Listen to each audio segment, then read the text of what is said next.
Hello, I'm Mishof and this is the solution to the problem Alea Iacta est, meaning the die is cast.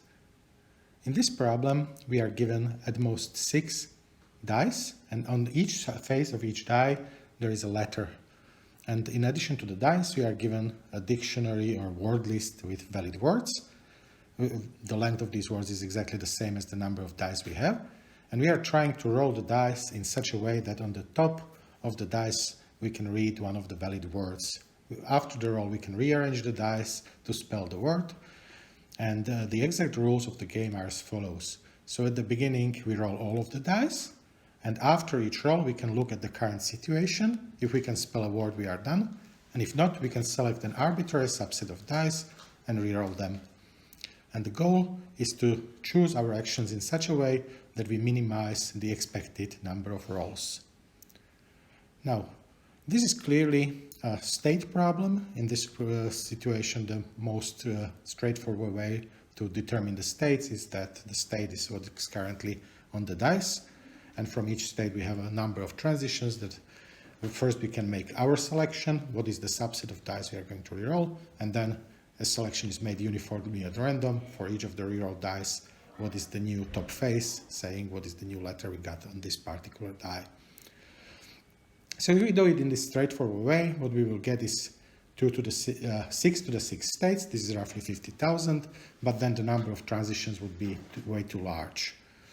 And we have to be a little bit more smarter about this, and as usually we can do a trade-off by increasing the number of states but decreasing the number of transitions.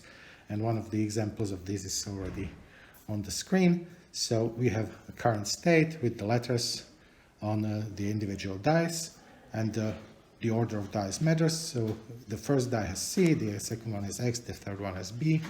And now we can make a choice, either to replace any one of the dice by a wild card, saying that this is one that we are going to reroll. So let's say we make this choice, and then we can make another such choice and select another die to be re-rolled. And after that, once we are happy, we can make a selection that now is the time when we are actually going to roll the dice, and all of the edges so far were free, and now we are paying 1 for actually going to roll. And we are going to a new type of a state, and in this state now again 1 unknown die at a time. We can roll those dice and again always make a uniformly at random selection from 6 possible states. So if we model the problem like this, the state graph already becomes small enough. There are roughly 7 to the power of 6 possible states, and from each state there is only a constant number of transitions, so it's small enough.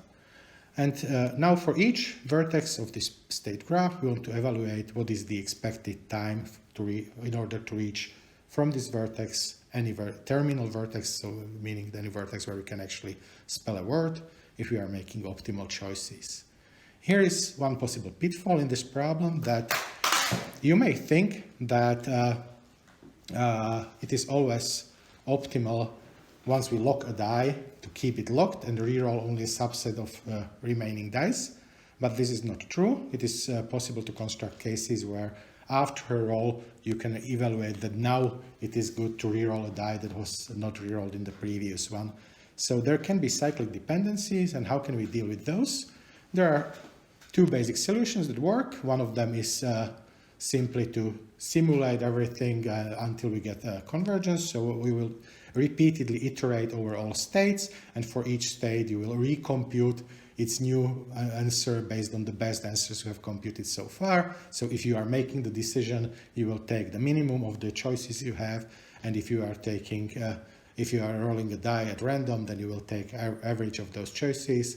And it can be shown that this process will, for this type of graphs, converge within the time, so you can squeeze this into the time limit.